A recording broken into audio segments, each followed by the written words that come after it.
The email arrived on a Tuesday morning at 6:47 a.m. Marcus Webb was still in his robe, coffee mug halfway to his lips when his phone buzzed with the notification. The subject line alone made him wince.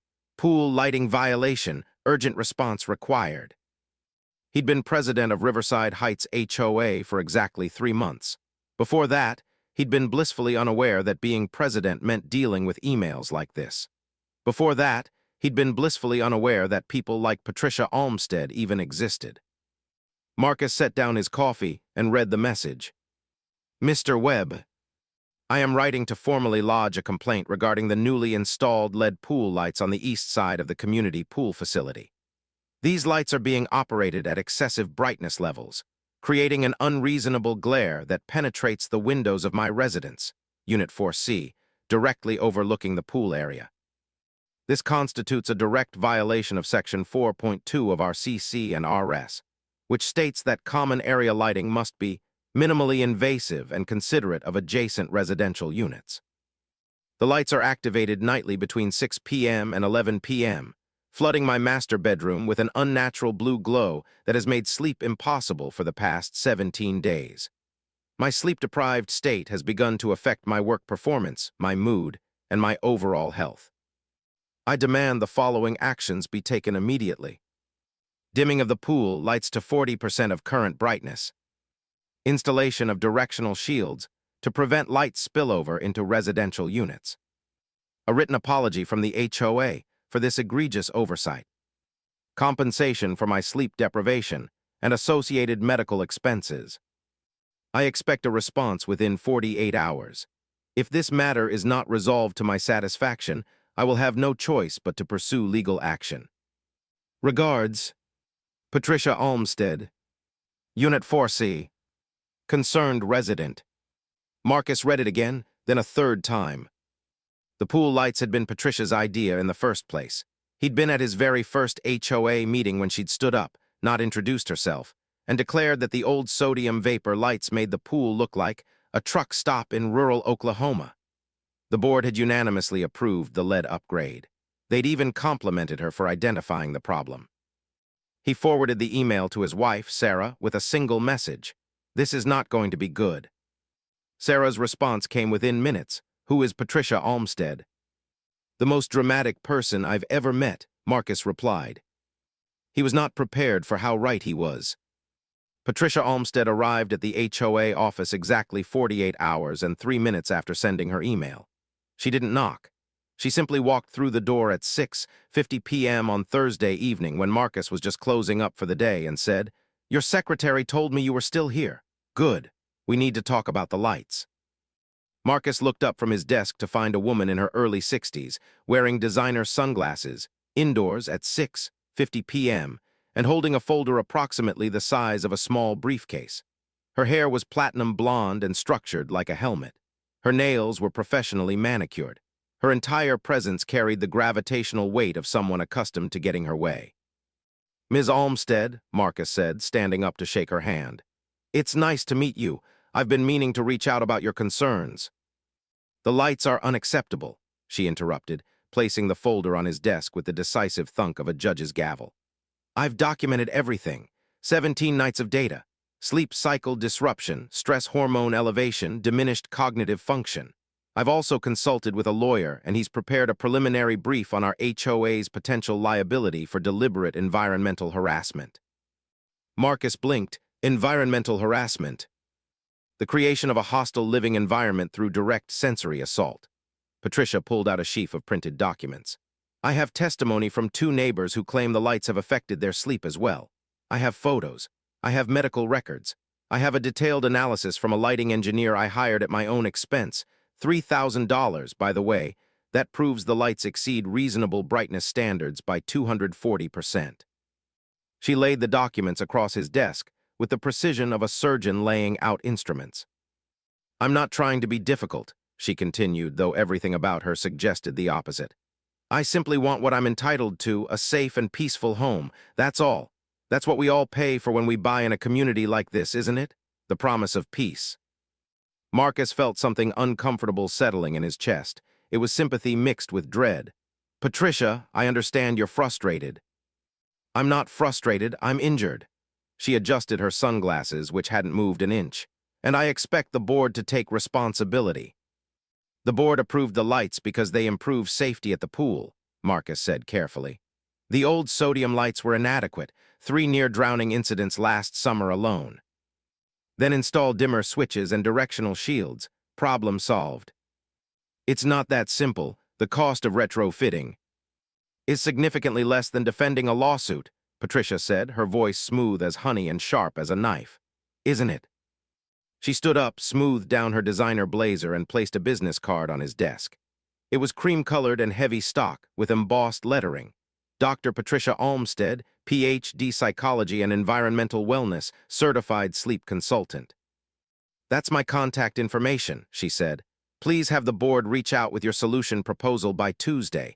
If you're ready to be reasonable, we can resolve this amicably. If not, well, she smiled without warmth. My lawyer is very good at his job. She left without another word. Marcus sat in his office for 20 minutes after she departed, staring at the documents she'd left behind. The lighting engineer's report was thorough and damning. The medical records looked legitimate. The lawyer's brief was professionally formatted and made several valid points about HOA negligence and resident rights. He called an emergency board meeting for the following morning. The 5-member board convened in the community center at 8 a.m. Marcus laid out Patricia's complaint and the accompanying documentation. There was silence for a long moment. "She's suing us?" asked Tom Hernandez, the treasurer. "Not yet," Marcus said, "but she's threatening to." "For pool lights," added Jennifer Liu, the secretary, sounding almost amazed. "For sleep deprivation," corrected Marcus.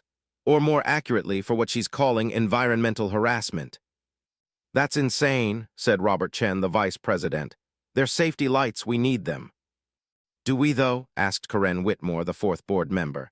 "I mean, really, the pool is only open until 8 p.m. in September, and we hired lifeguards this year. One of them is always there." "The lifeguard doesn't work until the pool officially closes," Tom said. "But people still swim after that. Without proper lighting, the pool area becomes a legitimate safety hazard." "Then we install dimmer switches," said Jennifer. "Patricia suggested it, and it's actually not a bad idea. People might want to use the pool at different times. Some people might want it brighter for lap swimming. Some people might want it dimmer for just hanging out." Marcus felt the conversation starting to tilt in a direction he didn't like. This was how boards worked, he was learning. Once someone planted a seed of reasonableness, the whole dynamic shifted. The easy thing became the natural thing. The expensive thing became the thing you were supposed to do anyway.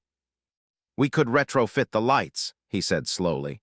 "But we need to understand what we're agreeing to here if we give in to this demand." "We're not giving in to anything," Jennifer interrupted.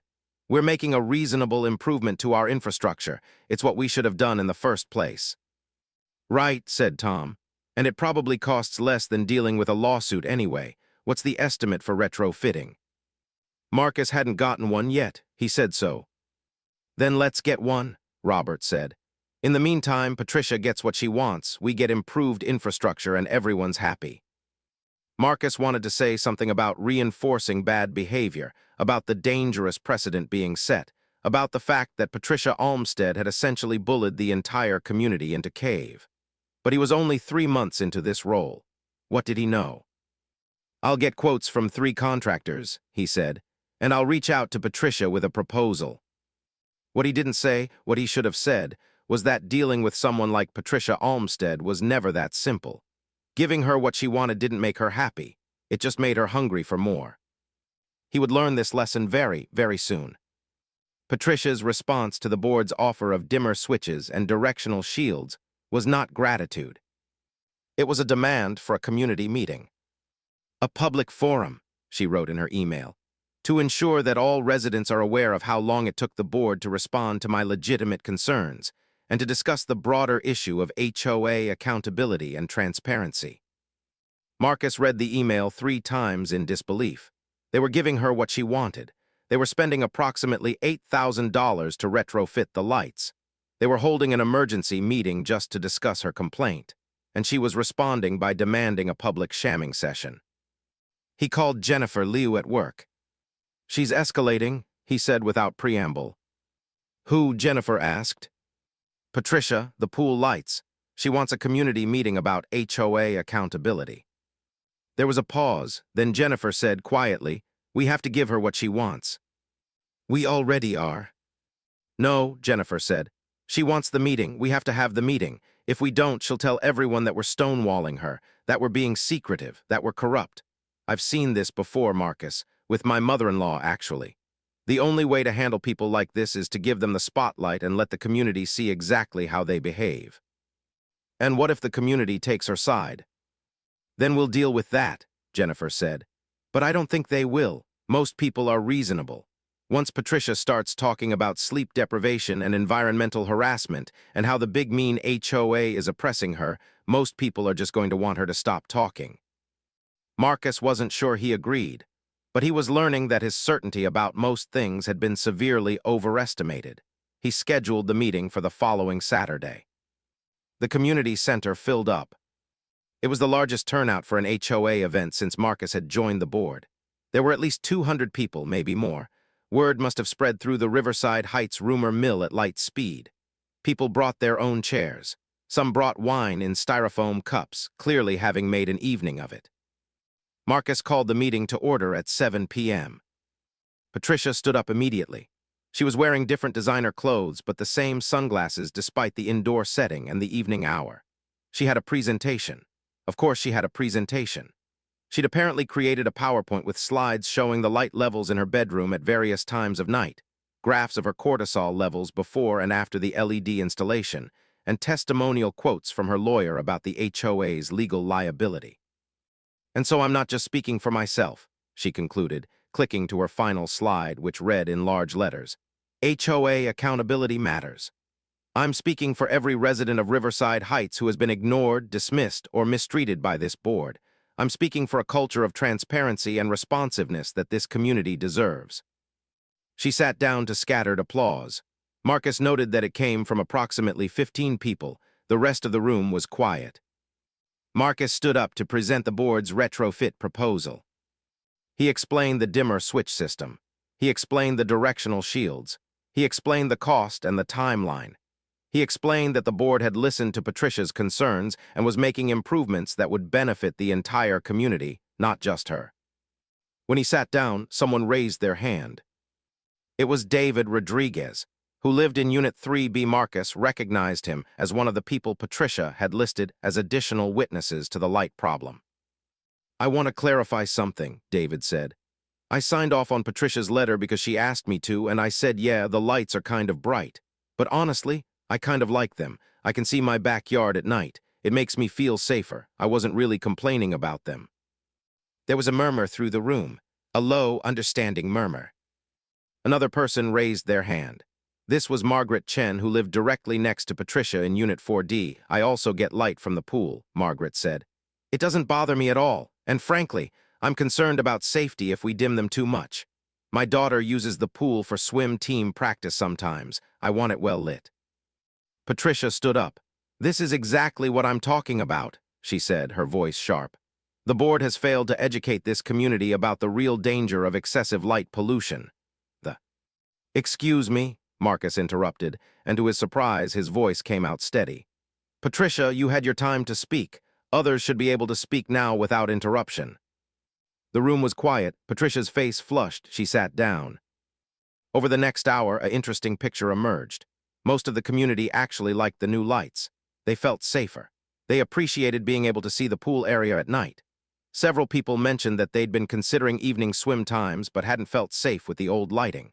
The retrofit plan, dimmer switches, and directional shields was viewed as a good compromise that would allow for flexibility without making anyone unhappy. Patricia sat rigid in her chair, her arms crossed, while the community essentially moved past her complaint and engaged with the actual solution. When the meeting ended at 8:30 p.m., most people filed out of the community center. A few lingered to talk to Marcus about other minor issues, a pothole that needed filling, a gate lock that was broken, a streetlight that was out. Nothing dramatic, nothing that required a lawyer. Patricia was one of the last people to leave. She packed up her PowerPoint materials slowly, carefully, her movements sharp with suppressed rage. As she was walking past Marcus, she stopped. "This isn't over," she said quietly. "The lights are going to have dimmer switches," Marcus said. "Directional shields. You'll be able to control the level of illumination in your bedroom. I'm not sure what else you're expecting." "I'm expecting," Patricia said, leaning in close, "an apology for the 3 weeks of suffering I've endured. I'm expecting compensation for my medical expenses. I'm expecting the board to acknowledge that your negligence caused me harm." "We made an expensive retrofit to fix the problem you identified," Marcus said carefully. "That seems like acknowledgement and action." "That's damage control," Patricia said. "That's not accountability." She turned and walked out of the community center. Marcus watched her go, feeling something settle inside him. A certainty, a knowing. Jennifer had been wrong. There was no way to handle someone like Patricia Olmsted. The only way through was past. The only thing to do was implement the retrofit, move on with life, and accept that some people would never be satisfied. He was wrong about that too. The retrofit began 3 weeks later. The contractors installed dimmer switches and directional shields that would angle the pool light downward and away from the residential units. The work took 4 days and cost $8,200. When it was finished, the pool area was just as well lit as before, but the light no longer spilled into the surrounding apartments. That first night, Marcus got an email from Patricia. "The lights are still too bright," it read. "Even with the shields, I'm experiencing glare in my bedroom. I've documented the issue with my sleep monitor, and I'm requesting another emergency board meeting to discuss additional solutions." Marcus stared at the email for a long time. Then he forwarded it to Jennifer with a 2-word message: "You were wrong." Jennifer's response came back quickly: "Give her a chance. Sometimes people need to vent." But this wasn't venting. This was something else. This was the beginning of a pattern that Marcus would come to recognize over the following weeks. Complaint, solution, new complaint. Dimmer switches weren't enough. The shields weren't angled correctly. The lights were being turned on too early in the evening. The lights were being turned on at inappropriate times for people trying to sleep after working night shifts. Every complaint had documentary evidence. Every complaint came with consulting expert opinions. Every complaint suggested legal action if the board didn't respond appropriately. In October, Patricia filed a formal complaint with the state attorney general's office, alleging that the HOA was engaging in discriminatory practices against residents with sleep disorders. The complaint was apparently frivolous enough that it was dismissed within a week, but it had cost the community's attorney $200 to respond. In November, Patricia hired a surveyor to measure the exact angle of the light spillover into her bedroom, and produced a detailed technical report, proving that it exceeded what she considered reasonable by 0.7 degrees. In December, she requested that the pool lights be turned off entirely between 8 p.m. and 6 a.m. to create a dark sky environment that would be better for the community's mental health. By January, Marcus was checking his email with the dread of someone checking test results at a doctor's office. And then finally, on a cold Tuesday morning in mid-January, something changed. Patricia stopped complaining. Not gradually, not with a polite note explaining that she'd decided to let the matter rest. She simply stopped. No emails, no complaints, no follow-up on the board's decision to keep the lights on their current schedule. No legal threats. The silence lasted for a week, then 2 weeks, then a month. Marcus didn't trust it. He sent Jennifer an email asking if she'd heard anything from Patricia. "Nothing," Jennifer replied. Maybe she finally moved on. But Marcus knew that wasn't how people like Patricia worked. People like Patricia didn't move on. They moved in a different direction. He just didn't know what direction yet. The silence from Patricia Olmsted turned out to be the most unsettling thing that had happened since she first sent her complaint. Marcus would have preferred the emails. He would have preferred the hostility, the threats, the legal posturing. At least with those things, he knew what he was dealing with. The silence was something else entirely. It was the sound of someone thinking, planning, waiting for the right moment to strike. By mid-February, Marcus had convinced himself that Patricia had moved on. She'd found another community, another board to antagonize, another cause to champion. The pool lights controversy had faded into the background of community gossip.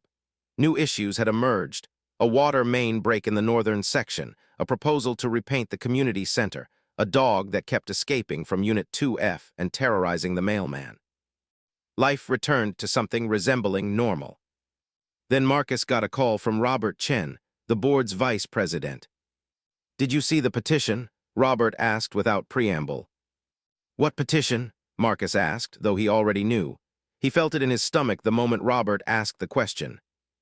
"Patricia's petition. She's calling for a special election to remove the entire board. Says we're corrupt, unresponsive, and unfit to manage community resources. She's got 140 signatures already." Marcus's mouth went dry. How is that even possible? There are only 325 units in Riverside Heights. "Apparently a lot of people are more frustrated with the board than we realized," Robert said. "Or Patricia is very persuasive, or both." Marcus pulled up his email and found the petition. It had been sent to every resident in the community. The cover letter was masterful, not angry or shrill, but measured and professional. It outlined Patricia's concerns about the protracted and expensive pool light controversy, the lack of transparency in board decision-making, and the general sense that HOA management has lost touch with community needs. At the bottom was a QR code linking to a digital petition. According to the counter, 138 people had already signed. "We need an emergency board meeting," Marcus said, "today." "Already scheduled," Robert said. 7 p.m. at the community center. I've called everyone." The board meeting was tense and acrimonious. Tom Hernandez wanted to fight back, to issue a statement defending their decisions. Jennifer Liu wanted to call for a calm discussion with Patricia. Karen Whitmore wanted to resign. Robert Chen wanted to consult with the HOA's attorney. Marcus wanted to understand how they'd gotten here. "We made the right decision," he said during a lull in the arguing.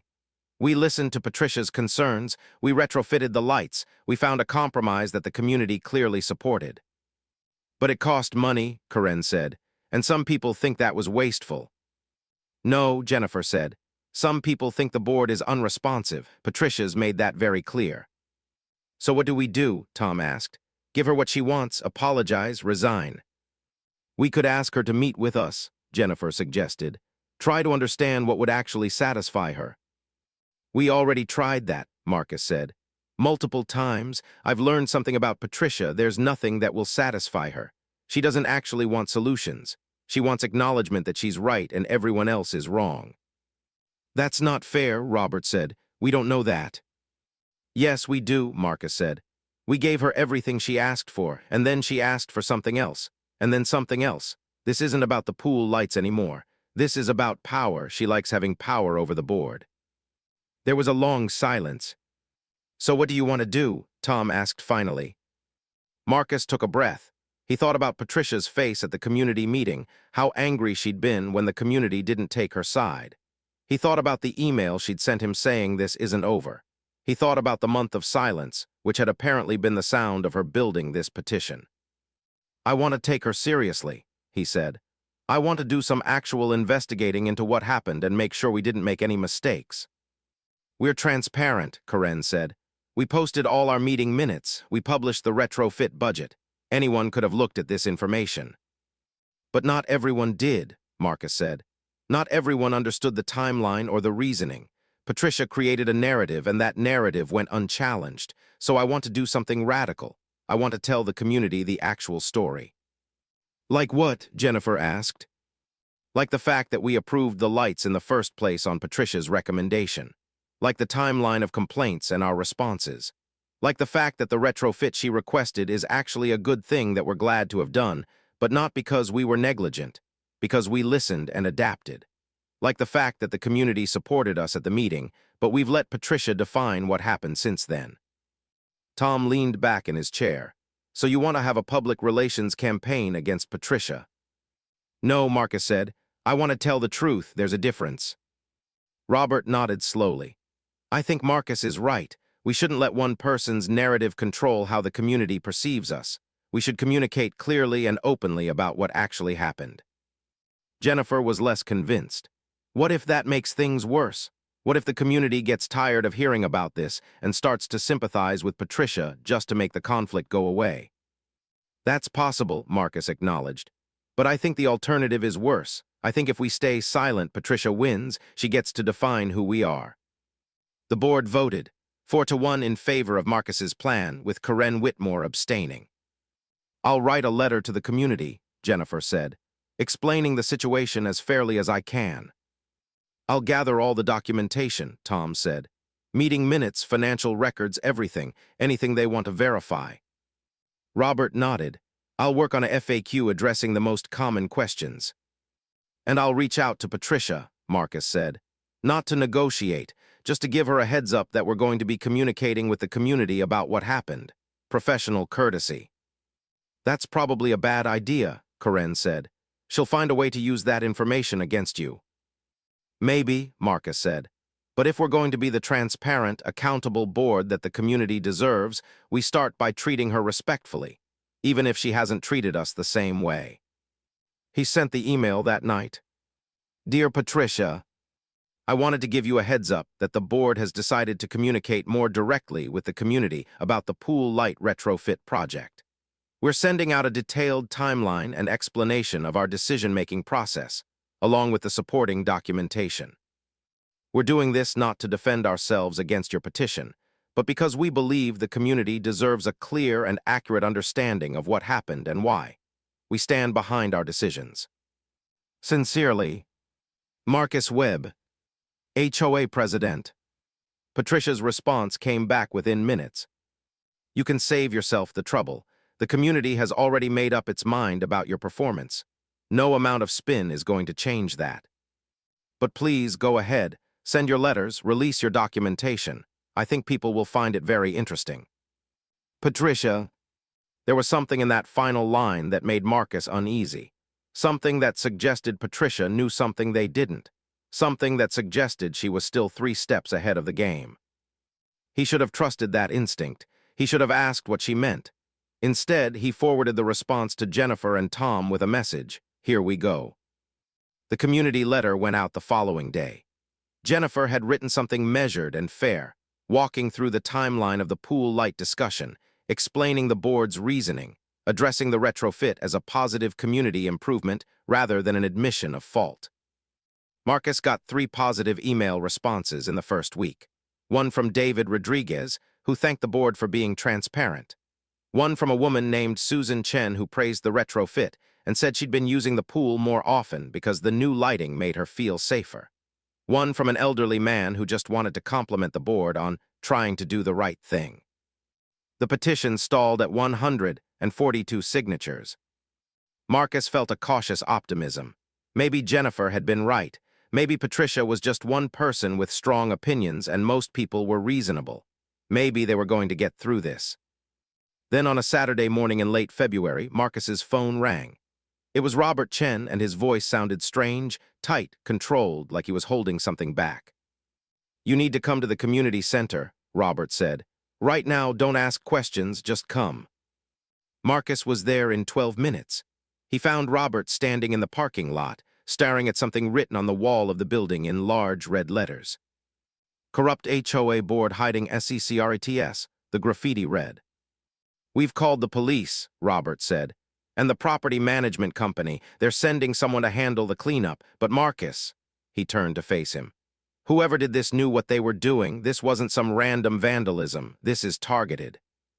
"You think Patricia did this?" Marcus asked, though he knew the answer. "I know Patricia didn't physically do this," Robert said, "but she created this. She created the anger that led to this. She's escalating."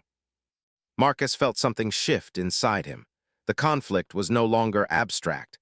It wasn't about emails or meetings or community opinion anymore. It was becoming real in a way that made him genuinely uncomfortable. "We need to talk to the police," Marcus said. "See if there's anything we can do legally."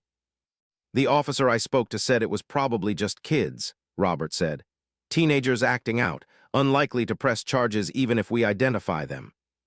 "But someone did this because of Patricia's petition," Marcus said. "Someone felt angry enough about the board to vandalize community property." "Yes," Robert said, "and I'm starting to wonder if Patricia was counting on that, if she was counting on the petition creating enough anger that something like this would happen." Marcus's phone buzzed with a text message. It was from Jennifer. "Have you seen the Facebook post?" He pulled up the community Facebook page. Patricia had posted a video from that morning, 43 seconds long. It showed the graffitied wall with the message clearly visible. The caption read, "This is what happens when the HOA ignores the community. This is what anger looks like when people feel unheard. This is why accountability matters." It had 47 shares already. Marcus watched the video 3 times. Patricia didn't actually say anything inflammatory.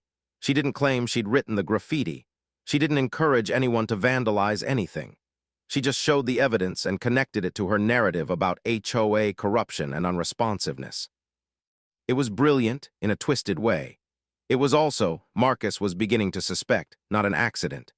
Patricia had escalated the conflict strategically, first with the petition, and now with this implication that the board's lack of responsiveness had created a hostile environment where residents felt compelled to vandalize property. His phone rang again. It was Tom Hernandez. "We need to hire a lawyer," Tom said without preamble. "A real one, someone who specializes in HOA disputes and defamation." "For what?" Marcus asked. "To sue Patricia." "To protect ourselves," Tom said. "Because this is only going to get worse. I can feel it." And Tom, it turned out, was exactly right. By early March, the situation had deteriorated significantly. The graffiti had been cleaned up, but not before Patricia posted a follow-up. When the only response to the community's anger is to paint over it, who's really doing the hiding? The petition, dormant for a few weeks, suddenly gained 10 new signatures. Someone, Marcus suspected Patricia, though there was no way to prove it, had posted about the graffiti incident on several neighborhood-wide social media groups, framing it as a sign of serious community discontent. The HOA's attorney, a sharp woman named Diana Ross who specialized in community property disputes, advised them to take a defensive posture. "Document everything," she told them at an emergency meeting in mid-March.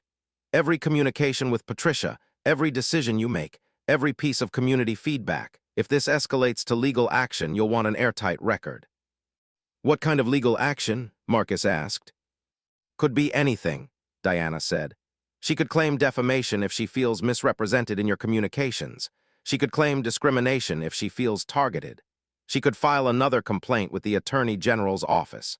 Or she could just keep building public pressure until enough community members demand your removal." "Can she actually force us to resign?" Corinne asked. "Not unilaterally," Diana said. "But if enough community members sign a petition demanding a special election, you'll have to hold one. And if the community votes to remove you, you're removed." "How many signatures are needed?" Marcus asked. 40% of the community," Diana said. "That's 130 residents in your case. Patricia's petition has 142. The room was very quiet. "So she's already done it," Robert said. "She's already got enough signatures." "Not quite," Diana said. "A petition to force an election is different from a petition requesting one. She'd need to formally submit it along with proof of valid resident status for everyone who signed. Some signatures might be invalid. Some might be from non-residents. There's a process and it takes time." "But if she goes through with it," Marcus trailed off. "Then the community will have to vote on whether to remove the board," Diana confirmed. Marcus felt something inside him harden. This had gone beyond a personality conflict. This was political warfare, and Patricia had proven herself to be very good at it. She'd built a narrative, created a petition, escalated tensions, and was now positioning herself to actually remove the board that had dared to displease her. "What do we do?" Tom asked. Diana leaned back in her chair. "You could try negotiating with Patricia directly. Offer her something concrete, a position on the board, a community project that she leads, a formal apology. Something that would make her feel heard and valued." "We tried that," Marcus said. "She doesn't want any of that. She wants us gone." "Then you fight," Diana said simply. "You make your case to the community. You show them that you've made good decisions, that you listen to residents, that you're managing the community well. You remind them that the HOA isn't the enemy. It's an organization made up of volunteers trying to do right by everyone." "And if that's not enough," Corinne asked quietly. "Then the community votes you out," Diana said, "and Patricia Olmsted becomes the new president of the Riverside Heights HOA." The thought of that was worse than anything that had come before. Marcus imagined Patricia running the HOA, turning every decision into a crusade, surrounding herself with people who shared her combative worldview. He imagined the dysfunction, the endless lawsuits, the community torn apart by perpetual conflict. "We need to do something," he said. "Something significant, something that shows the community that we're actually competent and deserving of their trust." "Like what?" Robert asked. Marcus didn't know yet, but he knew they had to do it soon, before Patricia officially submitted her petition and forced the recall election into motion. He left the meeting and drove aimlessly through Riverside Heights, looking at the community he was supposed to be leading. The beautiful landscaping that the board had approved on a tight budget. The community center that they'd recently renovated. The pool that was now safer because of the retrofit, regardless of what had motivated it. He thought about all the small decisions that the board made every day to keep the community functioning. He thought about the reasons that people volunteered for these positions, not for power or prestige, but because they genuinely cared about their neighborhoods. And then he thought about Patricia, and how she'd weaponized every act of reasonableness, turned every compromise into proof of negligence, created a narrative where the board was always the villain. He pulled into the parking lot of the community pool and sat there for a long time, staring at the water and thinking about what came next. It was at the pool, ironically, where the whole thing changed direction. And it was Patricia herself, acting with characteristic ruthlessness, who provided the catalyst. The community pool was Marcus's favorite place in Riverside Heights. In the late afternoon, when the sun was beginning to dip toward the horizon and the water turned golden, there was something almost peaceful about it. On a Saturday in mid-March, Marcus came here to think. The pool was closed, still too early in the season for open swimming, so the area was quiet and empty. He sat on one of the lounge chairs and stared at the water, trying to imagine solutions to the Patricia problem. Nothing came to him. Every strategy he could think of either capitulated to her or escalated the conflict further. It was this sense of futility that made him notice, for the first time, the small stone structure behind the western section of the pool. He never paid much attention to it before. It had always just been there, a decorative element built into the landscape, partially hidden behind a section of tall shrubs and new landscaping. But with the early spring growth and the afternoon light, Marcus could see that it wasn't decorative at all. It was old, genuinely, substantially old. The mortar between the stones was ancient, crumbling in places. The stones themselves were gray with age and weathered by time. He stood up and walked closer. The structure was approximately 4 feet tall and 3 feet wide, built directly into the western edge of the pool enclosure. There were iron bars across what appeared to be an opening, covered by a small metal door that had been secured with a modern padlock, also covered in rust. Marcus touched the stones. They were cold and rough under his fingers, worn smooth in places by decades of contact. This wasn't part of the original pool construction that had been done in 1987. This was much older. This was something from before the pool even existed. He went to the community center and looked through the records. It took an hour of searching through archived property documents, but he finally found something in the 1987 construction files, a notation about preserving existing historical features in the western enclosure area. There was even a brief mention of 160-year-old stone structure of undetermined purpose, and a recommendation to leave it in place as a community historical element. Marcus called Jennifer, Tom, and Robert. He asked them to come to the pool. All three arrived within 30 minutes, looking concerned, probably thinking this was yet another crisis. "What's going on?" Tom asked immediately. "Is there a problem with the pool structure?" "Not exactly," Marcus said.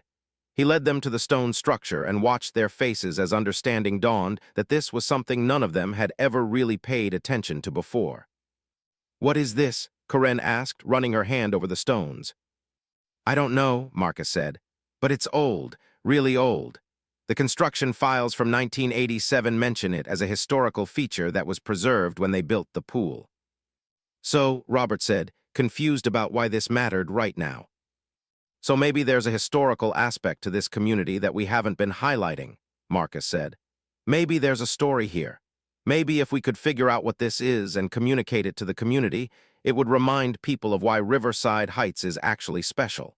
It would give us something to point to besides endless conflict."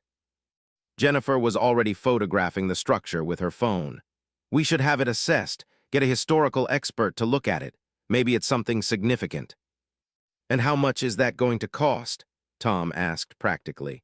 Because we don't exactly have money for archaeological investigations while Patricia's trying to remove us from office.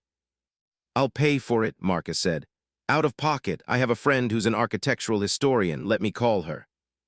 His friend was Sarah Brennan, an expert in regional historical preservation who worked for a nonprofit downtown. When Marcus explained the situation, Sarah immediately agreed to come examine the structure. She arrived on Monday afternoon with a camera, a notebook, and barely contained excitement. "This is remarkable," she said after 10 minutes of examination. She was studying the stones, photographing the mortar, making notes. "These stones are from the mid-1800s. The construction technique, the wear pattern, the type of stone, this is definitely 150 to 180 years old, maybe older." "What is it?" Marcus asked. "What was it used for?" "That I'm not sure about yet," Sarah said. "But the way it's built, the depth of the opening, the bars, my guess is it was some kind of access point. A basement entrance, maybe, or a storage structure. Whatever it is, it predates this entire neighborhood. There was nothing out here in the 1850s but farmland." "Can you find out more?" Marcus asked. "Maybe," Sarah said. "Do you have historical property records? I could research the history of this land, who owned it, what was built on it, what happened to previous structures." "I'll get you whatever we have," Marcus said. Sarah worked on the research over the next 3 weeks, pulling together historical documents, property records, old maps, and photographs from the County Historical Society. What she eventually discovered was remarkable. The land that Riverside Heights now occupied had been part of a larger property in the 1850s, owned by a man named Theodore Mathers, who'd been a wealthy merchant and abolitionist. During the lead-up to the Civil War, he'd become involved in the Underground Railroad, using his property as a way station for enslaved people escaping to the north.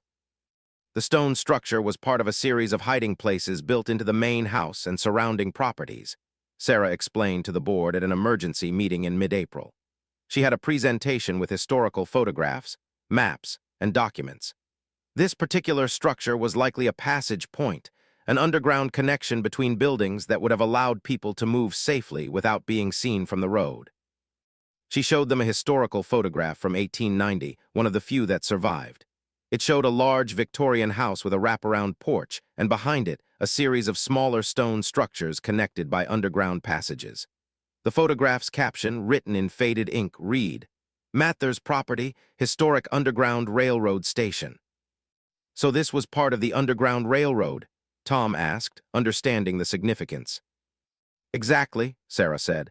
"This neighborhood sits on land that was a crucial way station for enslaved people escaping bondage in the 1850s and 1860s.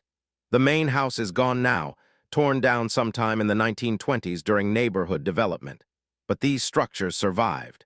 This one at the pool is probably the most complete that's still standing." "And nobody knew this?" Jennifer asked. "No one in the current community knew," Sarah said. "The historical documentation is there if you know where to look, but it's not well publicized. The Historical Society has some records, but they're not digitized or easily accessible. The property's historical significance has been pretty much forgotten." Marcus felt something shift inside him. This changed everything. Not just strategically, though it definitely did that, but fundamentally. This community wasn't just a collection of residential units and shared amenities. It was built on a place of genuine historical importance, a place where people had fought for freedom and dignity. "We need to restore it," he said. "We need to properly investigate the structure, document its history, and present it to the community. We need to make people understand what they live on." "That would be expensive," Tom said carefully, "and time-consuming. We're supposed to be defending ourselves against Patricia's petition, not launching archaeological projects." "This is defending ourselves," Marcus said. "This is showing the community that we care about more than just managing money and dealing with complaints. This is showing them that we're stewards of something important." Robert was already nodding. "He's right. This is the kind of thing that changes how people see the HOA. This is vision. This is leadership." "It's also going to look like we're trying to distract from the Patricia situation," Karen warned. "Maybe," Marcus said, "but I think most people will see it for what it actually is, an opportunity to learn about and honor the history of our community. And if people see that, they'll start asking questions about Patricia's leadership style." They'll start wondering if someone who wants to replace this board is really interested in community improvement or just in personal power. The board voted. This time it was unanimous, including Karen, to hire Sarah to conduct a preliminary historical assessment and to begin the process of investigating the stone structure's significance. They allocated $5,000 from the Community Reserve Fund to pay for it. And then Marcus did something he probably shouldn't have done. He called Patricia. "I wanted to give you a heads up," he said when she answered on the second ring. "The board is going to be announcing a new community project, a historical restoration initiative focused on a structure we discovered that's related to the Underground Railroad." There was a silence on the other end of the line. "The Underground Railroad?" Patricia said finally. "Yes," Marcus said. "This neighborhood is built on land that was a way station during the Civil War era.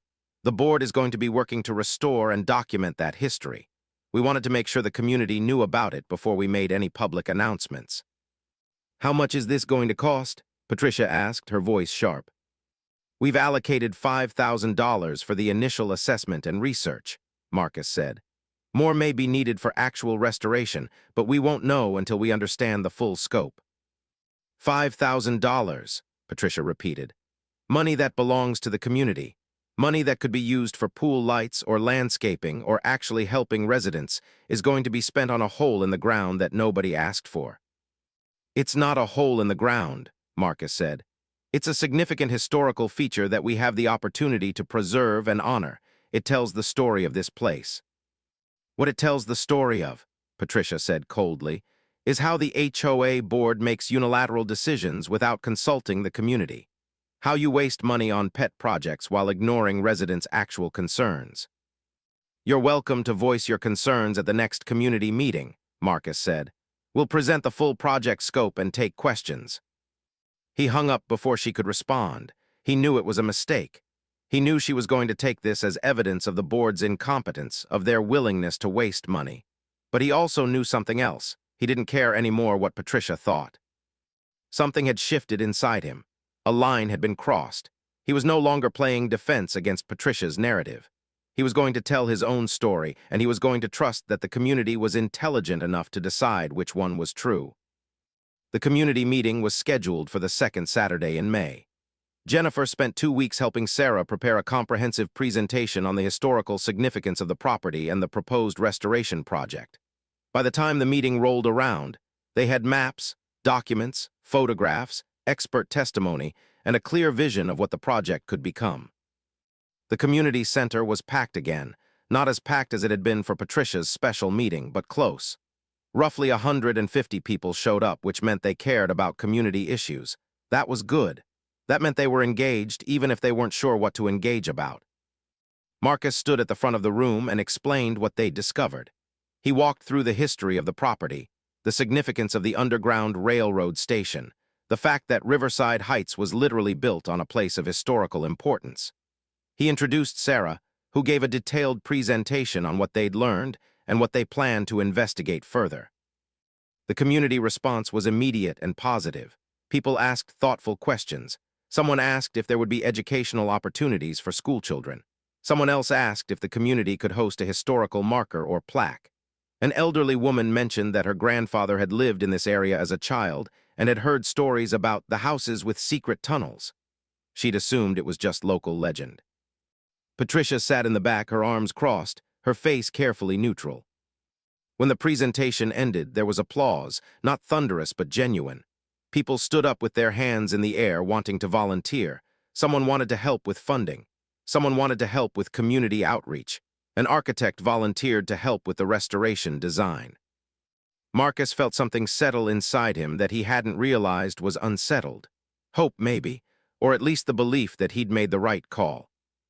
When most people had filed out and the volunteers were exchanging contact information with Sarah, Patricia walked up to Marcus. "This is a smart move," she said, and her voice was free of hostility. It was almost conversational. "Using community history to rebuild support for the board, well played." "That's not what this is," Marcus said. "We genuinely believe this is an important historical project." "Of course you do," Patricia said. "You also genuinely believed the pool lights were appropriate until they bothered me. You also genuinely believed the original lighting retrofit was too expensive until I made it an issue. You believe things when you're forced to believe them, Mr. Webb. That's not principle. That's just being reactive. She smiled thinly. But your reactiveness has finally produced something worthwhile. So congratulations. The community is momentarily distracted from questioning the board's competence. That might be enough to save you from the recall election. Is that what this has always been about for you? Marcus asked. Power, making sure you're the one running things. It's about, Patricia said, making sure the people who are supposed to serve the community actually do it. So far, you've served yourselves, protecting your decisions, defending your choices, resisting any suggestion that you might be wrong. The pool light retrofit is a perfect example. You fought me every step of the way until I forced you to listen. Then suddenly you were all in favor of it. You praised yourselves for making improvements to the community. You took credit for something I had to drag you toward. We implemented your suggestions, Marcus said.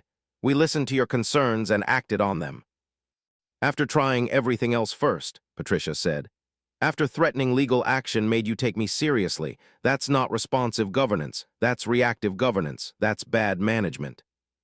She turned to leave, then paused. But you're smart enough to know that, she continued. So you're using history to make people feel good about the community, about the HOA, about supporting the board. And I'll bet it's going to work. I'll bet the petition will stall out. I'll bet people will lose interest in the recall election. You're going to survive. Then why are you telling me this? Marcus asked. Why not just let your petition run its course? Because I'm a realist, Patricia said. I know when I've lost the public relations battle. I'm not interested in winning through the will of an apathetic community. But I am interested in one thing, making sure you understand that you only won because you were willing to spend money you didn't have and resurrect a historical narrative you didn't know about. You didn't win because you're a good leader. You won because you're a clever one. She left without saying goodbye. Marcus stood in the emptying community center, feeling very tired. Patricia was right about one thing. He had won through cleverness and narrative construction, not through principled governance. He'd used the historical discovery as a weapon. He'd weaponized history to defeat a person he'd decided was an enemy. The difference was that the history was real, and the project was genuine, and it would outlast both him and Patricia. And somehow that felt like enough. Over the next 3 weeks, the petition stalled completely. 2 people actually requested to have their names removed from it, saying they wanted to support the board's historical project. By mid-June, no more signatures had been added. Patricia officially withdrew the petition, not with an explanation or an admission of defeat, but simply by not pursuing the formal submission process. The historical restoration project moved forward. Sarah officially began the assessment. An archaeologist from the State Historical Society got involved. Suddenly, Riverside Heights wasn't just another HOA community anymore. It was a historic preservation site. It was a place with a story. Local news picked it up. There was an article in the city's Historical Society newsletter. A local university wanted to do an internship program focused on the restoration project. Volunteers came from outside the community, people who were interested in the history of the Underground Railroad. Marcus felt vindicated, but he also felt uneasy about why he felt vindicated. He'd won through manipulation and clever strategy, not through good governance. He'd gotten lucky that there was actually a historical structure on the property. What if there hadn't been? What then? He was thinking about this on a July morning, sitting in the community center office with a cup of coffee, when Jennifer came in with her laptop. "You need to see this," she said. She opened an email and showed Marcus the screen. It was from an attorney, a lawsuit notice. Patricia was suing the HOA for fraud, misrepresentation, and breach of fiduciary duty. Apparently, she'd hired a lawyer and discovered something interesting about the historical restoration project. The HOA had allocated $5,000 from the Community Reserve Fund without holding a proper vote on the expenditure. According to the CC and RS, any expenditure over $3,000 required community approval. The HOA had violated its own bylaws. Marcus felt his stomach drop. "Diana already called me," Jennifer said quietly. "She says we're technically liable. She says Patricia is going to have a strong case." "How much?" Marcus asked. "For what?" "The lawsuit, what's she asking for?" Jennifer showed him the document. Patricia was requesting $12,000 in damages, plus attorney fees. plus a formal apology to the community acknowledging the HOA's violation of protocol. Marcus set down his coffee with a deliberate motion. He understood in that moment what had just happened. Patricia had lost the public relations battle. She'd lost the recall election effort. So she'd pivoted to a different kind of attack. She'd waited until the board was celebrating victory and then struck at their procedural vulnerability. It was brilliant. It was also exactly what he deserved. "Call the board," Marcus said. "Emergency meeting tonight." The emergency board meeting that night was grim and silent. Diana, the HOA attorney, walked through the legal situation with the clinical precision of someone describing a terminal diagnosis. "The bylaws are clear," she said, pulling up the relevant section of the CC and RS on the projection screen. "Any expenditure over $3,000 requires either a community vote or approval from the full board with 24-hour notice to residents. You allocated $5,000 without either." "But the community supported the project," Jennifer protested. "They loved it, they volunteered, they donated money." "That's irrelevant," Diana said. "Community support doesn't retroactively fix a procedural violation. And technically, the question of whether the community would have approved the expenditure is now an open legal question. Patricia's lawyer will argue that the board, by acting unilaterally, denied the community the chance to vote on whether this was an appropriate use of reserve funds." "What's our exposure?" Tom asked. "Worst case, we lose the case, pay $12,000 to Patricia, pay her attorney fees, probably another $8,000 to $10,000. And have to hold a community vote to determine whether the restoration project can continue as planned," Diana said. "Best case, we settle with Patricia for somewhere in the $6,000 to $8,000 range and add language to the CC and RS clarifying the proper procedure for expenditures." "Neither of those is good," Karen said flatly. "No," Diana agreed. "Neither is good. You made a mistake and Patricia caught you in it. The question now is how you want to handle it." "What are our options?" Marcus asked. "You could fight," Diana said. "Argue that the spirit of the law was followed even if the letter wasn't. Argue that emergency circumstances justified the deviation. It would be expensive. My fees alone would probably run $8,000 to $12,000 depending on how long the litigation lasted. And you'd have maybe a 60-40 chance of winning at best." "Or," Robert prompted. "Or you settle," Diana said. "You acknowledge the procedural error, you apologize, you pay Patricia a reasonable amount, and you move forward with a proper community vote on the restoration project. If the community votes to approve it, then the project continues. If they don't, then at least you've maintained the integrity of the bylaws." "So either way, we lose," Karen said. "More or less," Diana confirmed. There was a long silence. "I did this," Marcus said finally. "I made the decision to allocate the money without proper procedure. I was excited about the project, and I didn't think about the bylaws. This is on me." "It's on all of us," Tom said. "We all voted for it. We all should have caught the procedural issue." "But I pushed for it," Marcus said. "I convinced you that it was a good idea, and honestly, I think I did it partly because I wanted to beat Patricia. I wanted to show her up. And in my eagerness to do that, I violated the very bylaws that I'm supposed to be protecting." He looked at Diana. "What do you recommend?" "I recommend you settle with Patricia," Diana said. "I recommend you hold a proper community vote on the restoration project. I recommend you acknowledge your mistake publicly and transparently. And I recommend you establish better internal procedures to prevent this from happening again." "That's going to make us look incompetent," Jennifer said quietly. "You are incompetent," Diana said, not unkindly. "You violated your own bylaws. The only thing that will make you look competent is acknowledging that fact and fixing it." Marcus took a breath. He looked around the table at his fellow board members. Tom looked exhausted. Jennifer looked betrayed, as though the community's love for the historical project had been conditional and had evaporated the moment they learned about the procedural violation. Karen looked relieved, as though she'd been vindicated in her original skepticism. Robert looked sad. "I'll call Patricia tomorrow," Marcus said. "I'll offer to settle. I'll propose a community vote on the restoration project. I'll make a public statement acknowledging the procedural violation." "That's very noble," Diana said, "and probably the right call, but you should understand that this ends your tenure as HOA president. The community is not going to feel confident in you after this. They're going to remember that you made a procedural mistake and Patricia had to sue you to make you admit it. She was right. Marcus knew she was right. He'd started this journey 3 months ago thinking about HOA governance and community management and procedural fairness. He'd ended up in a personal conflict with Patricia Olmsted that had resulted in him violating the very procedures he was supposed to uphold. The irony was almost perfect. Marcus called Patricia the next morning. He expected her to be smug, triumphant, unbearable. Instead, she sounded almost sad. "You're going to settle," she said. It wasn't a question. "Yes," Marcus said. "And you're going to get what you wanted. I'm going to admit that I made a mistake.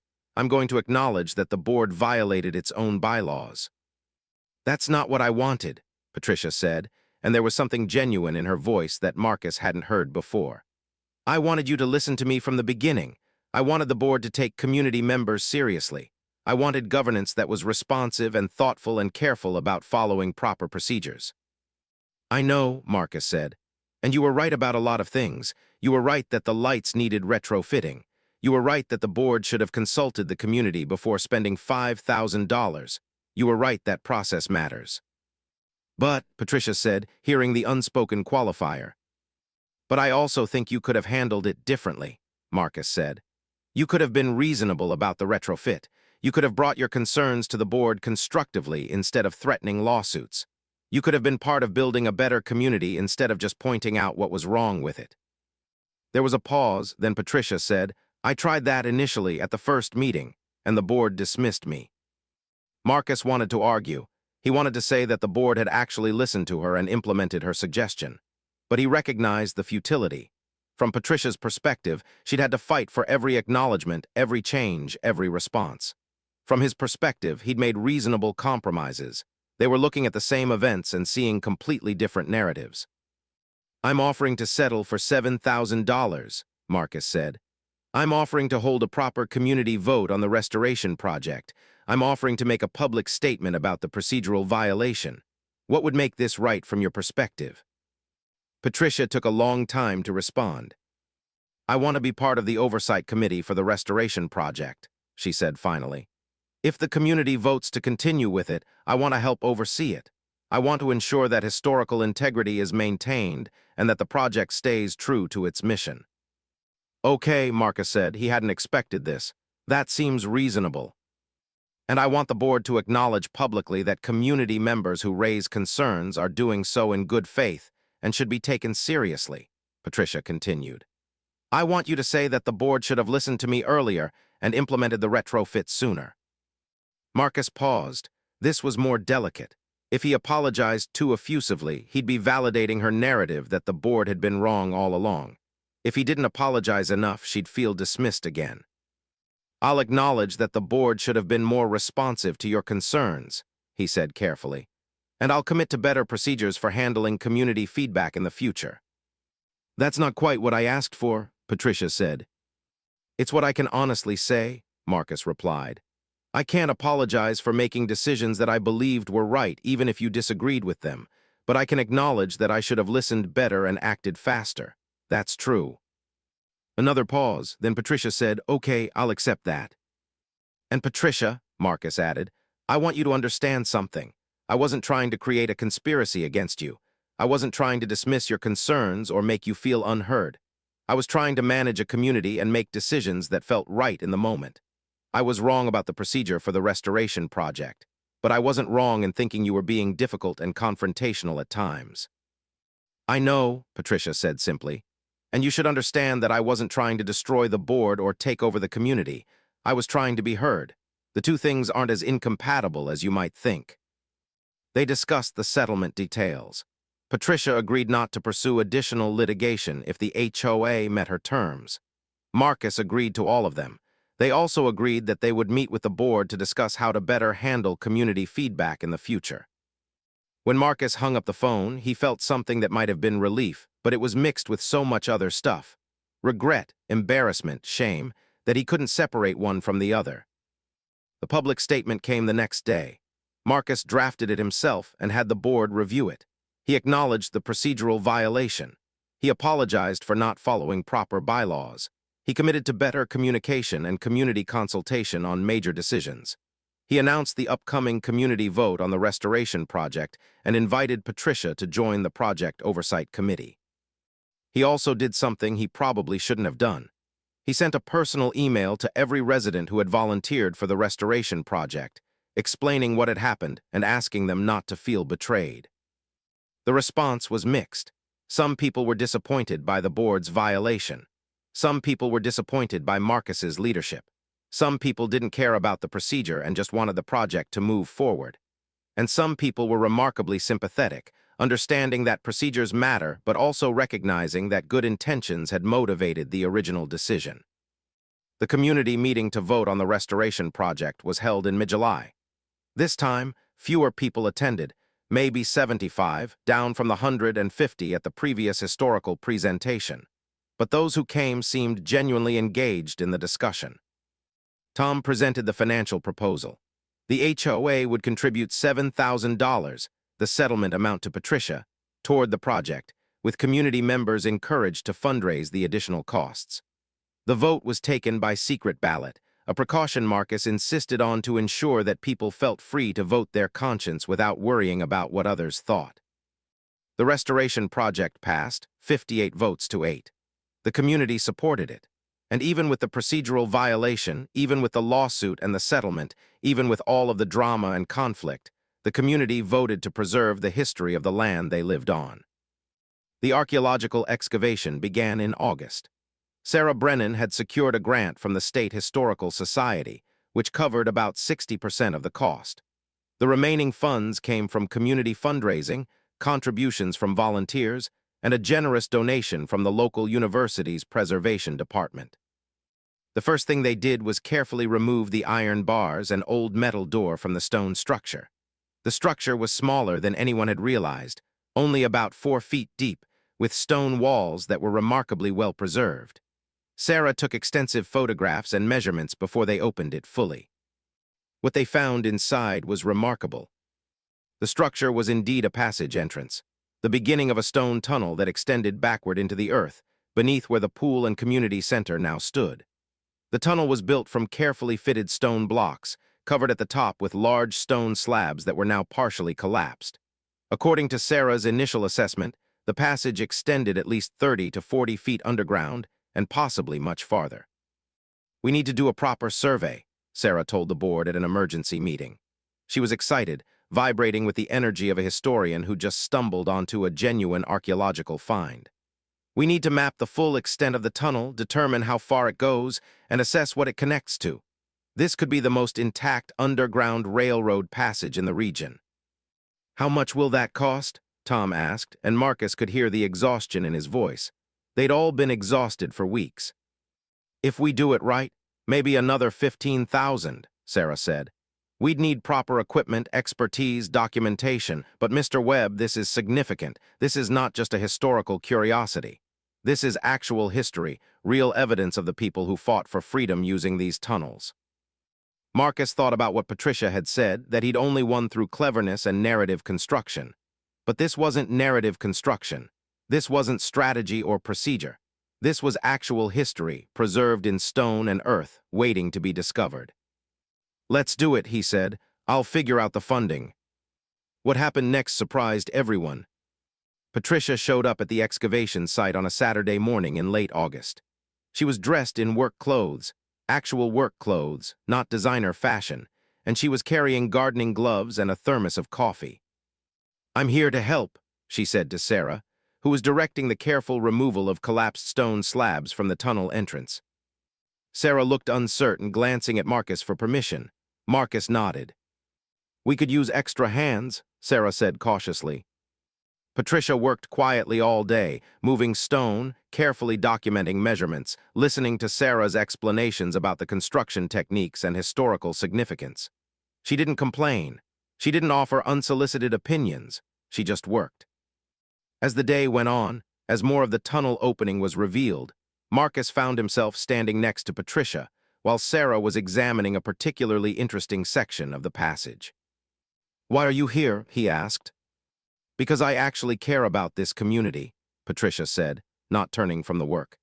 Not in an abstract way about governance and procedures, in a real way about the actual place where people live and the actual history that surrounds them. "You could have said that," Marcus said. "At any point you could have just said that you cared." "You wouldn't have listened," Patricia said, "because I started by complaining about pool lights, and once you've established someone as a complainer, their deeper motivations get lost. You can be right about 60 things, but if you're angry or aggressive about the 61st thing, suddenly you're just an angry person. That's how people work." She finally turned to look at him. "I know I was aggressive. I know I threatened lawsuits and filed petitions. I know I weaponized my concerns. But underneath all of that, I genuinely wanted to be heard. And the way I went about it, I made sure I would never be heard. I made sure that everything I said would be filtered through the lens of my antagonism." "So what are you saying?" Marcus asked. "I'm saying that you were right to call me difficult," Patricia said. "And I'm right that you should have listened more carefully, and probably we both could have handled this better. But here we are anyway, discovering something genuinely remarkable about the place we live. And that matters more than any of the conflict that led to it." She went back to work, and Marcus stood there, watching her carefully move a stone block, understanding that Patricia had just done something he'd been unable to do. She'd let go of the need to be right about how she'd handled things. She'd acknowledged her own culpability while still maintaining that her concerns had been valid. It was a level of intellectual honesty that Marcus found both admirable and frustrating, because it meant that their entire conflict had been rooted in two people who were both right and both wrong, and neither had been willing to see the other's perspective until external circumstances forced them to. Over the next 6 weeks, as the tunnel was carefully excavated and documented, a fuller picture emerged. The passage connected the main entry structure to what had once been the foundation of the Mathers house, which was now beneath the community center. Additional passages extended from there, leading to several other access points across what was now the developed neighborhood. The tunnel system had been used to move people, enslaved people escaping bondage, from safe houses in the community to the main gathering point at the Mathers property, where they would be given supplies and sent northward. It had been a working station on the Underground Railroad, probably moving dozens of people per year in the 1850s and early 1860s. The historical significance was immense. Universities wanted to study it. The State Historical Society wanted to help preserve it. There were grants available, funding sources that hadn't existed before the tunnel's discovery.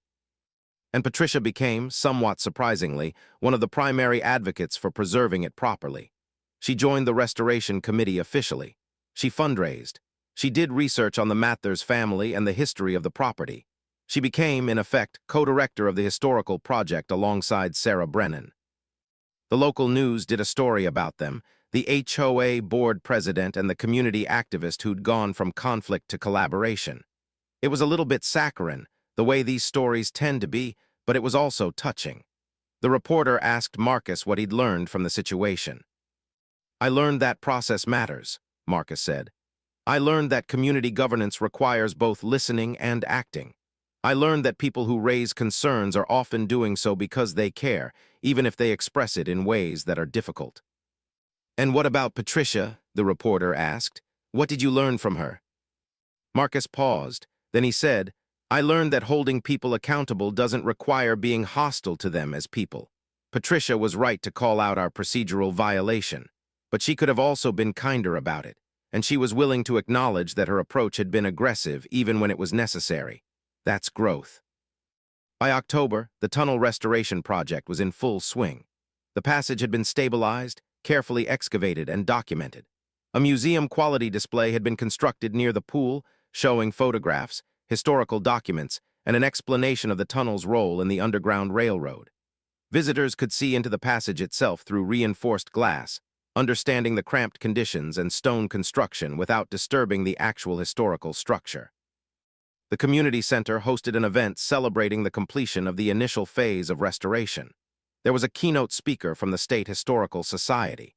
There was Sarah Brennan presenting the archaeological findings. There was a brass band playing 1860s-era music. There were hundreds of people from the community and beyond, all gathered to honor the history of their neighborhood. Marcus stood to the side of the room, watching it all unfold. He was no longer president of the HOA. His term ended in October, and he'd announced that he wouldn't be running for re-election. Tom Hernandez had taken over the role, with Jennifer Liu as vice president. They were still figuring out how to operate with better procedures and more community consultation, but they were trying. The board had implemented new rules about expenditure authorization and community notification. Patricia appeared at his side, holding 2 glasses of wine. "Quite a turnout," she said, handing him one of the glasses. "It is," Marcus agreed. "You did good work on this." "We did good work," Patricia corrected. "Both of us, you started it, I finished it." "I don't think it's finished," Marcus said. "I think this is just the beginning. There's going to be years of further excavation, research, interpretation. This is going to be part of this community's identity now." "That's because we did it right," Patricia said. "After the initial disaster, we actually did it right. We listened to the community. We followed proper procedures. We were transparent about decisions. That's what made it work." "Are you going to run for the board?" Marcus asked. "You'd probably be elected. You've become something of a celebrity in the community." Patricia considered this while sipping her wine. "No," she said finally. "I'm going to stay involved in the historical project. I'm going to advocate for community issues when I see them. But I'm not going to join the board. I realize now that I'm not temperamentally suited for that kind of consensus building and compromise. I'm better at being the person who raises concerns than the person who has to make difficult decisions about budgets and competing priorities." "That's self-aware," Marcus said. "That's experience," Patricia replied. "I learned what it takes to govern when I was threatening to run things myself, and I realized I don't want it. I want the board to be good, and I want to hold them accountable, but I don't want to be them." They stood together in silence for a moment, watching the celebration. Someone was telling the keynote speaker about a family member who might have used the tunnel system during the Civil War era. Someone else was photographing the glass display of the passage. A child was asking their parent what it meant that people had had to hide to be free. "I never apologized," Marcus said abruptly, "for trying to use the historical discovery as a weapon against you, for being more interested in winning the public relations battle than in actually preserving history." "I know," Patricia said, "but you don't have to. The fact that the history got preserved anyway and that you learned something from the process is enough." "Is it?" Marcus asked. "Are you actually satisfied with how this ended?" Patricia smiled, and for the first time it was a real smile, not a thin, polite one or a challenging one. It was warm. "I'm satisfied," she said, "with how it began its ending. It took longer than it should have. It was more painful than it needed to be. But we got here. The community is better for it. The history is preserved. The procedures are better. And somehow, against all odds, you and I became something like friends." "Are we?" Marcus asked, surprised. "Friends?" "I think so," Patricia said. "Strange friends forged in conflict and resolved through historical archaeology, but friends nonetheless." The restoration project continued through the winter and into the spring of the following year. The underground tunnels were carefully preserved, with additional phases of excavation revealing more of the original system. A permanent museum installation was built. Educational programs began, with school groups visiting to learn about the Underground Railroad and the families who had fought for freedom. The property where the Mathers house had once stood became a historical landmark. A plaque was installed, explaining the significance of the site. City council members came to dedicate it. There were speeches and ceremonies and the kind of official recognition that transforms a place from unknown to known. Patricia worked with Sarah on a book about the Underground Railroad in the region. They interviewed descendants of the Mathers family and people who'd lived in the area for generations. They compiled historical documents and photographs. They created a comprehensive historical record of what had happened on this land 160 years ago. Marcus attended the book launch in late spring. Patricia read excerpts about the tunnel and the people it had hidden. Sarah discussed the archaeological findings. The Historical Society held a reception. It was quiet and academic and absolutely packed with people who cared about history and preservation. At the end of the event, Patricia pulled Marcus aside. "I want you to know something," she said. "I've been thinking about the pool light situation, about how I handled it, and I realized something." "What's that?" Marcus asked. "I was right to raise the concern," Patricia said. "The lights were bright. That was a legitimate issue, but I approached it in a way that guaranteed confrontation. I came in hostile and demanding. I assumed bad faith from the board. I escalated instead of trying to find common ground." "Yes," Marcus said, "I think that's fair." What I'm trying to say, Patricia continued, is that I'm sorry for that approach. I'm sorry I made the conversation adversarial when it could have been collaborative, but I'm not sorry for fighting for what I believed was right. I know the difference, Marcus said, and I think that's the most mature thing you could possibly say about the whole situation.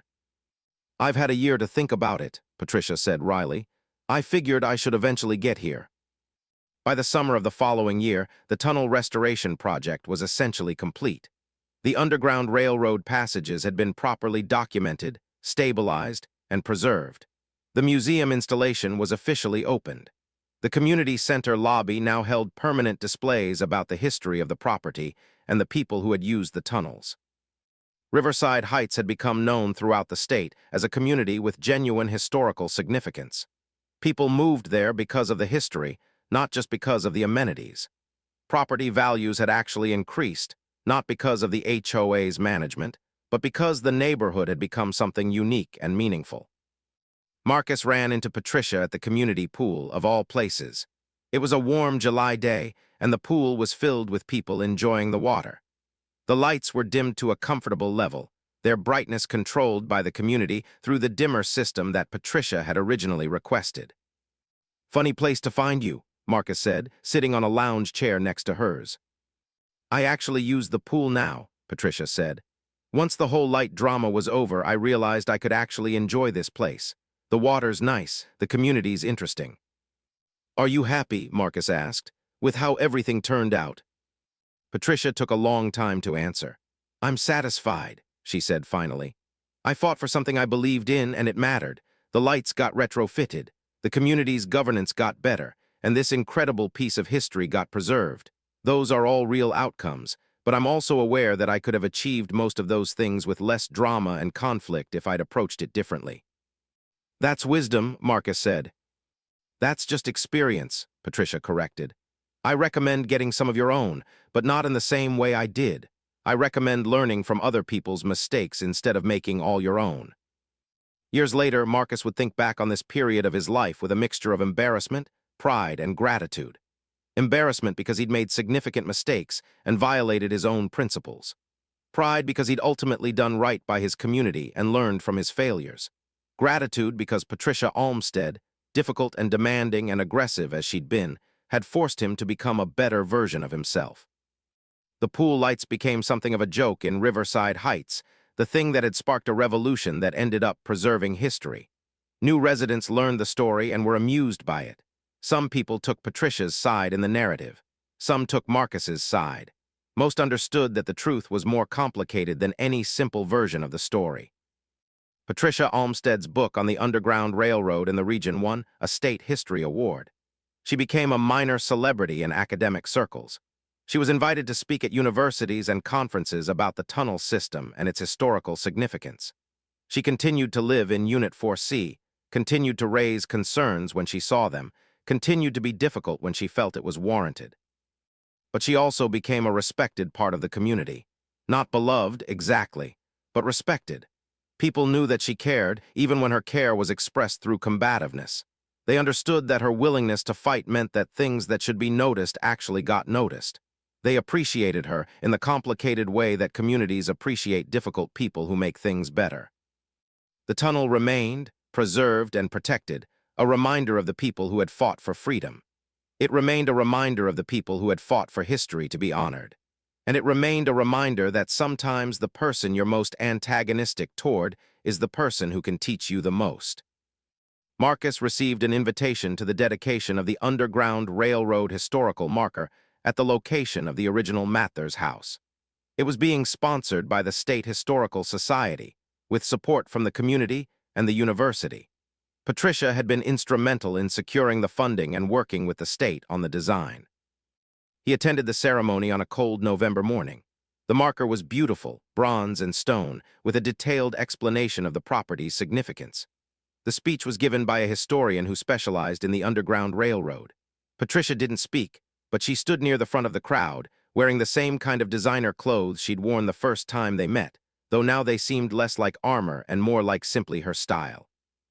After the ceremony, as people were filing away, Patricia approached him. "Thank you for coming," she said. I know it couldn't have been easy to watch all of this unfold. To know that you started the historical project for maybe not entirely pure reasons, and yet it all turned out to be genuinely significant. It's more complicated than that, Marcus said. I started it because I believed in it and because I wanted to counter your narrative. Both things were true at the same time. The project is genuinely significant, and my motives were genuinely mixed. Yes, Patricia said. That's the thing about being human. Our motives are always mixed. We're always pursuing good things for somewhat mixed reasons. The trick is to be honest about that while still doing the work. You've thought about this a lot, Marcus observed. I have, Patricia acknowledged. I've thought about what the worst version of this conflict would have been, and I've realized that it very nearly happened. The board could have fought you and lost, or won in a way that hardened the community against us, or given in completely and established a precedent where the loudest voices always get their way. There were so many ways this could have gone wrong. But it didn't, Marcus said. Because you cared enough to make a mistake, recognize it, and fix it, Patricia said. Because I cared enough to hold you accountable and then let go when it mattered. Because we both, eventually, understood that this wasn't about winning against each other. It was about building something together, even though we didn't know that's what was happening at the time. She turned to look at the marker, at the commemoration of 160-year-old history. The people who used these tunnels, she said quietly, they used them because they believed freedom was worth fighting for. They took enormous risks. They trusted other people with their lives, and they built something that lasted, not just their own escapes, but a historical record of resistance and courage that we get to honor 160 years later. What's your point? Marcus asked. My point, Patricia said, is that sometimes fighting is necessary. Sometimes being difficult is necessary. But it only matters if it leads somewhere, if it builds something, if it results in something being preserved or protected or honored. Otherwise, it's just noise. She smiled at him then, and it was the warmest smile he'd ever seen from her. I'm glad we did this together, she said, even though we didn't know that's what we were doing.